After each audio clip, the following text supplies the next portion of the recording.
siz bilan ana shunday holat kuzatildimi, aslo 102 raqamiga murojaat qilishga shoshilmang.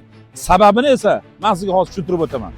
Nima uchun sizga 102 raqamiga murojaat qilmaslikni maslahat beraman. Ko'p holatlarda haydovchilar yo'l harakatining 77 va 73-bandlarini buzgan holatda yo'l transport hodisasiga uchrashadi. To'g'ri, bunaqa holatga haydovchilar duch kelganda birinchi xayoliga keladigan narsa 102 raqamiga murojaat qilish, ikkita haydovchi o'rtasida nizo paydo bo'ladi.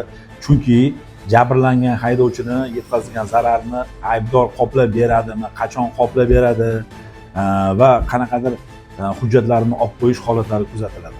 Agarda siz yo'l transport hodisasiga uchrasangiz, avtoulov voqea joyidan olinmagan bo'lsa, tan jarohat olganlar bo'lmasa, ikkita haydovchining me'yoriy hujjatlari joyida bo'lsa, Yevro sug'urta tashkilotiga murojaat qiling. Yevro sug'urta tashkiloti sizga yetkazilgan zararni sug'urtadan undirishga yordam beradi. Eng asosiysi, aybdor haydovchiga nisbatan jarima qo'llanilmaydi va avtoulovlar jarima maydoniga kirmaydi.